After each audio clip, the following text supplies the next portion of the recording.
I mean, you're not going to be able to survive as a military occupier who's completely ruthless with a bunch of whiny liberal poets in charge and Tel Aviv ravers who are like recovering from Mali trips every few days.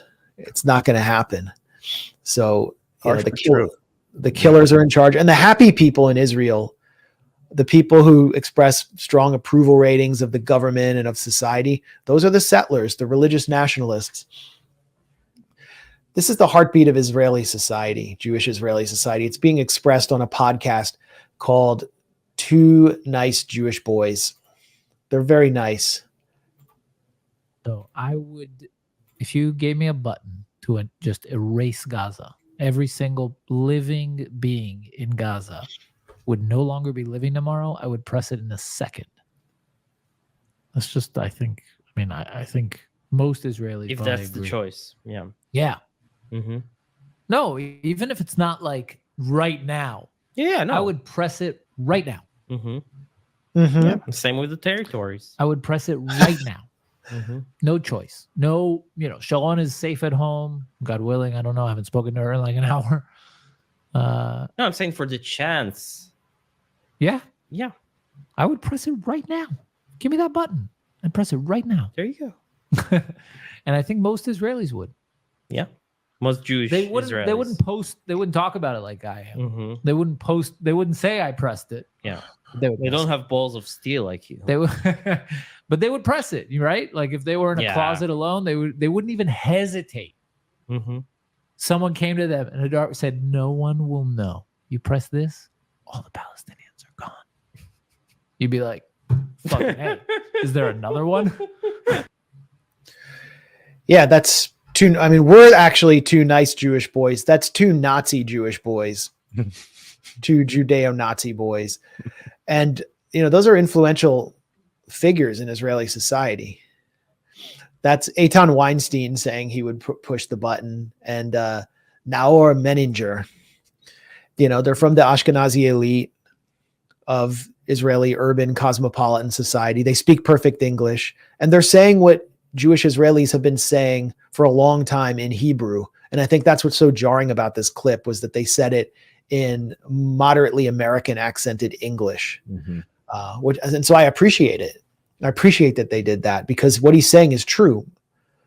There is a genocidal current running through the mainstream of Israeli society because how much longer can they keep this anachronistic project of occupation and ethno-supremacism going while there are millions of Palestinians resisting them?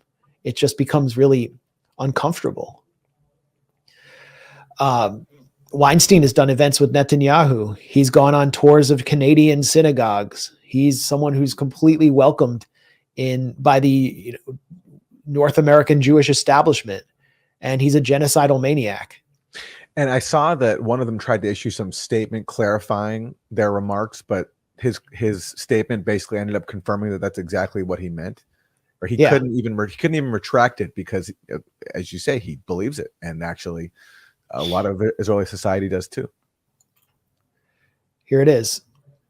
So he's saying, like, the video was taken out of context. We did not call for the genocide of Palestinians. We're making a larger point about the fact most Jewish Israelis do not care about the cost in civilian casualties on the Palestinian side required in order to secure the Jewish homeland. AKA calling for the genocide of Palestinians. That's exactly what he's doing. We don't support genocide. We just support genocide. Yeah. And they go on and on and on. And then it's like, since the Gazans have proven time and time again, their support of Hamas is indisputable. It's obvious to any Israeli that the only way to guarantee our future and safety here is to remove this threat from our vicinity forever. Genocide. And then they produce data to show that Israelis are genocidal. Yeah. 87% of them said they're for the complete annihilation of Hamas and continuation of the war. 44% are for Jews settling in Gaza. I guess that's what they're for. And on and on and on. So here they are. Say it again, Hamas is more moderate than pretty much almost the entire Israeli political spectrum, with the exception of a few, fringe parties. But Hamas has previously, I doubt they would anymore, But even recently, even after October 7th, Ismail Haniyeh, the now assassinated Ismail Haniyeh, said that Hamas was ready to negotiate for a Palestinian state in just 22% of their land, the West Bank and Gaza. Huge compromise for Palestinians. Hamas was willing to negotiate that. Has any Israeli leader ever said that they do that? At least any current Israeli leader? No. And those Israeli leaders who said that they would favor that actually didn't in terms of their policies. People like Ehud Olmert and Ehud Barak and Yitzhak Rabin. So Hamas is more moderate than Israeli leaders. It's not even close, because no Israeli leader has ever accepted the idea of a Palestinian state in just 22% of Palestinians' homeland, because Israel reserves the right to steal as much Palestinian land as it wants to in the occupied territories. Yep. I mean, they offered a 40-year hudna. It was always rejected. Yeah.